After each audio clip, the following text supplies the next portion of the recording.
थी। ये हिंदी में इसको कहा जाता है बिहार विद्यालय विशिष्ट शिक्षक संशोधन नियमावली 2024। ये नियमावली जो है ये आपके जो नियोजित टीचर जो हैं वो जो परीक्षा लिख के सक्षमता पास करके विशिष्ट शिक्षक बनते हैं, ये उनसे संबंधित नियमावली है और जिसकी चर्चा समय समय पे सभी लोग करते हैं और अनेकों कयास सब लोग लगाते हैं, तो उसी से संबंधित ये नियमावली है। देखिए, इसमें दो तीन चीज़ें हैं जो नियमावली में हम लोगों ने मेजर संशोधन किए हैं। पहले तो है कि इसमें जो पूर्व में नियमावली थी उसमें केवल 3 परीक्षा लेने का ही प्रावधान था और विधानमंडल में सरकार की ये घोषणा थी कि 3 को बढ़ा के हम लोग 5 करें। तो सबसे पहला जो संशोधन हुआ है वो 3 से 5 करने का हुआ। तो ये विधानमंडल का जो घोषणा थी उसको इम्प्लीमेंट किया गया। दूसरा ये है कि उच्चतर निर्णय यह हुआ कि जो टीचर हैं जो जहाँ पर कार्य कर रहे हैं वो अब वहीं पे अपना योगदान देंगे। जो पूर्व में नियमावली थी उसमें उसका प्रावधान नहीं था। तो अब इसमें यह कहा गया है कि आप जितने भी टीचर हैं वे अब उसी विद्यालय में योगदान देंगे और प्रोविजनली उनको अपॉइंट उस पद पर किया जाएगा और वो वेतन ड्रॉ कर सकेंगे। सरकार इसके लिए एक तिथि निर्धारित करेगी विभाग, और उस तिथि से वो लोग वेतन ले सकेंगे। ये प्रावधान पहले नहीं था। पहले ये था कि सरकार स्थानांतरण करेगी और स्थानांतरित जगह पे जाकर जब योगदान देंगे तब वो वेतन ड्रॉ करेंगे। तो एक मेजर ये संशोधन हुआ है कि वो अपने ही मूल स्थान जहाँ पे कार्य कर रहे हैं वहाँ से वो वेतन ड्रॉ कर सकेंगे। और कन्फर्मेशन उनका जो होगा, जो उनकी सेवा संपुष्ट होकर कन्फर्म जब होंगे वो तब होंगे जब उनके सारे सर्टिफिकेट की जांच होगी। उनके बहुत सारे सर्टिफिकेट केवल अभी लिए गए हैं, जो काउंसलिंग की प्रक्रिया है उसमें केवल सर्टिफिकेट लेने की प्रक्रिया है, अभी जांच की प्रक्रिया नहीं हुई है कि पहले बिहार बोर्ड से जांच होगा, CBSE से जांच होगा। बहुत सारे लोग तो विभिन्न राज्यों के बोर्ड से आए हैं, यूपी वाले यूपी बोर्ड से आए हैं, कोई मध्य प्रदेश बोर्ड से आया है और बहुत सारी डिग्रियां हैं जो जांच की प्रक्रिया में है। तो जब जांच हो जाएगा तो वो कन्फर्म हो जाएंगे और परमानेंट हो जाएंगे। तो मोटा मोटी ये जो संशोधन है ये करने की आवश्यकता इसलिए पड़ी है क्योंकि सभी लोग ये कहते रहे कि हमको वेतन दीजिए और डेट अनाउंस करिए, तो इस नियमावली के लिए वो वेट कर पहले तो ये सर जांच के बाद जो है तो वहीं रह जाएंगे शिक्षक, मतलब जिनकी इच्छा है, मतलब अगर वो वहाँ रहना चाहें, लेकिन हम सरकार उनको दूसरे जगह स्थानांतरित नहीं करेगी। मतलब लेकिन ये जो पद है, जो टीचर है, ये स्थानांतरित मतलब it can be transferable post है ये। मतलब अभी तो योगदान वहीं रहेंगे, ताज जिंदगी तो नहीं रहेंगे, मतलब लेकिन ये है कि ये स्थानांतरण कभी कभी कार्यकाल में कभी भी कर सकते हैं सरकार। प्रोविजनल अपॉइंटमेंट होगा था, ये प्रोविजनल अपॉइंटमेंट है और सरकार कभी भी स्थानांतरण कर सकेगी, लेकिन अभी सरकार स्थानांतरण करने का विचार नहीं रखती है। तीसरा ये है इसमें ये है कि सरकार एक स्थानांतरण नीति अलग से लाएगी और उसके आलोक में कभी स्थानांतरण करना होगा तो उस वक्त करेगी, लेकिन वर्तमान में वो वहीं पे योगदान देंगे और वहीं से वो सैलरी ड्रॉ करेंगे। तीसरा ये है कि इसमें जो विभागीय कार्रवाई और अन्य डिसिप्लिनरी प्रोसीडिंग के रूल्स हैं वो उस नियम में नहीं थे।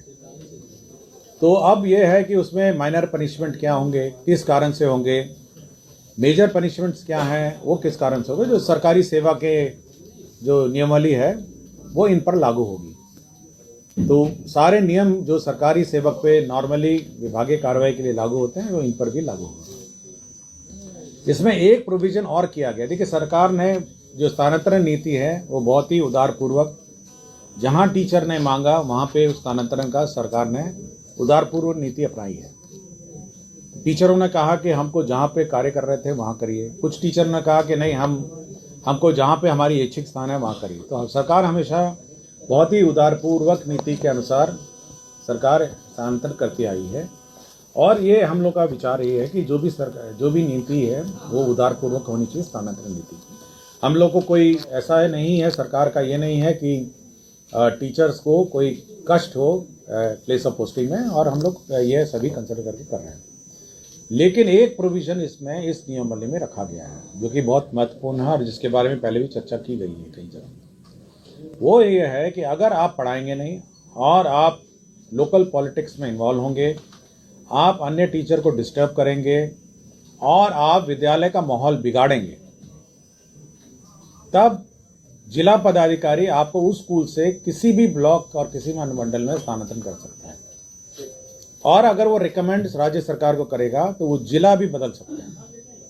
तो यह प्रावधान रखा गया है कि अगर आप पढ़ाएंगे नहीं, आप दूसरे को कहेंगे, जैसे कल ही आपने एक वीडियो सुना होगा जिसमें एक टीचर कहती है कि आप अटेंडेंस फर्जी बनाइए।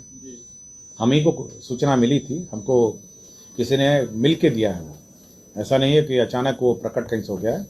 एक टीचर आई थी मुझे शिकायत करने के लिए कि उसके हेड मिस्ट्रेस जो है वो दबाव बना रही है और गड़बड़ करने को कह रही है। आप सभी ने सुना होगा उसको। तो ऐसे बहुत सारे मामले आते हैं जिसमें जो बीपीएससी या जो अन्य टीचर हैं और जो बाहर के राज्य के टीचर हैं या जो सिंसियर टीचर हैं, सरकार का यह मानना है कि बहुत सारे सभी टीचर सिंसियर हैं, लेकिन कुछ टीचर जो है वो माहौल बिगाड़ते हैं, अन्य टीचर को पढ़ाने में रोकते हैं, रोका टोकी करते हैं।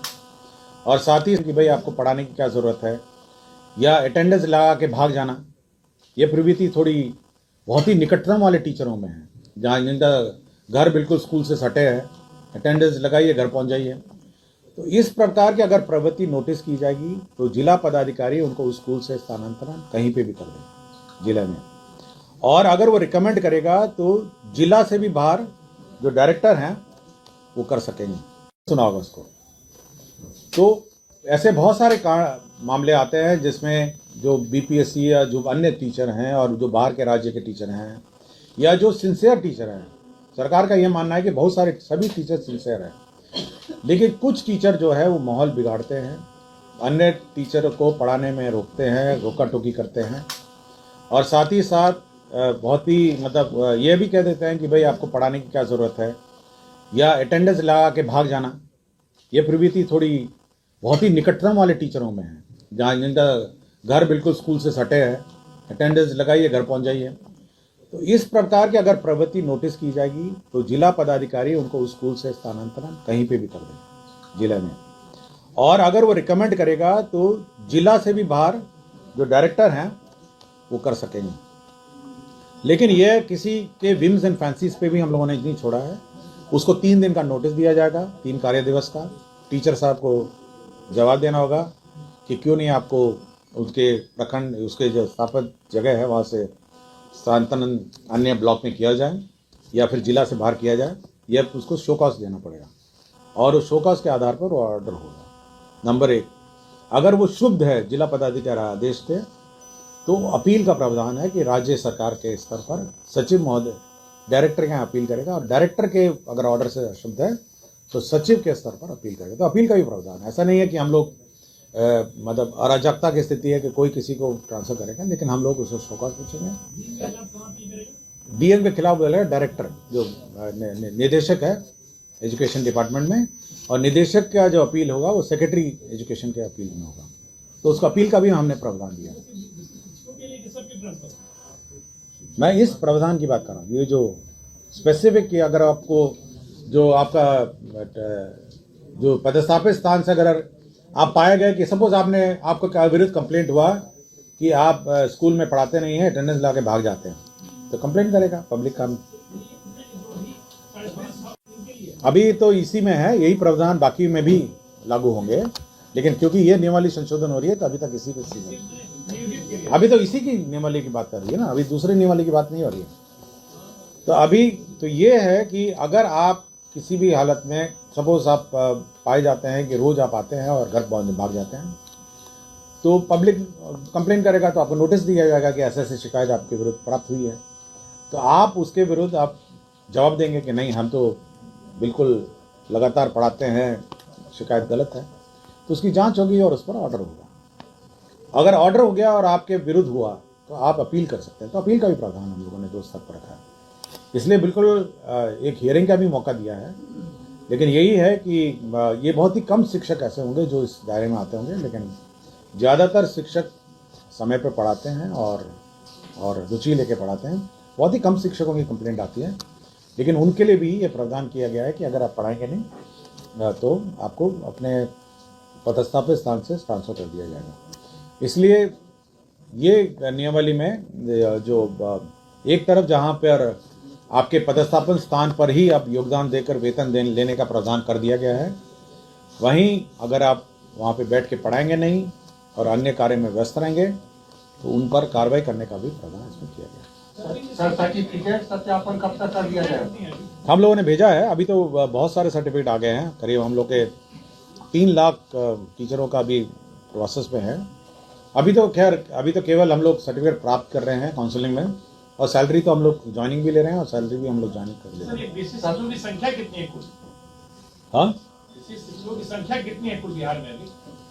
विशिष्ट शिक्षकों की जो इससे प्रभावित होंगे उनकी संख्या? ये करीब होंगी आपको, जो कॉम्पिटेंस टेस्ट पास कर हमको 3 लाख के आसपास है ये। सर इनका सत्यापन कब तक पूरा कर दिया जाएगा? ये करीब 6 महीने लगेगा, ये 6 महीना करीब लगेगा। 6 मंथ्स तो कम से कम जाएगा, यूनिवर्सिटी जाएगा, कॉलेजेस जाएंगे, सब जगह मोटा मोटी 6 महीने लगेगा। ये सर स्थानांतरण के बारे में आपने कहा कि अभी नहीं किया जाएगा, तो क्या अगले साल विधानसभा चुनाव के बाद वो स्थानांतरण? ये मैं नहीं बता सकता, ये मैं आपको नहीं बता सकता। मैं इतना ही कह रहा हूँ क्योंकि आप राज्यकर्मी हैं तो राज्यकर्मी तो स्थानांतरित होंगे, ट्रांसफरेबल होंगे, लेकिन वर्तमान में जो प्रावधान किए गए हैं आप अपने स्कूल में ज्वाइन करेंगे और पढ़ाएंगे। और सर अभी जो एक नंबर जो ट्रांसफर वाला सूची है वो कब तक जारी होगा? वो कब तक उस पर कार्रवाई होगी? अभी मैं इसके बारे में बोल रहा हूँ, उसके पर तो कार्रवाई हो रही है। उसमें 6 कैटेगरी है, नहीं वो कब तक उस पर आप कार्रवाई करेंगे? उस पर तो फेज वाइज करेंगे, हम लोग करेंगे उसको। 3 महीने में? इतना लंबा क्यों बोल रहे हैं आप? हाँ, आप इतना लंबा क्यों बोल रहे हैं? 1 महीने? अब ये मैं नहीं बताऊंगा, लेकिन हम लोग कार्रवाई कर रहे हैं।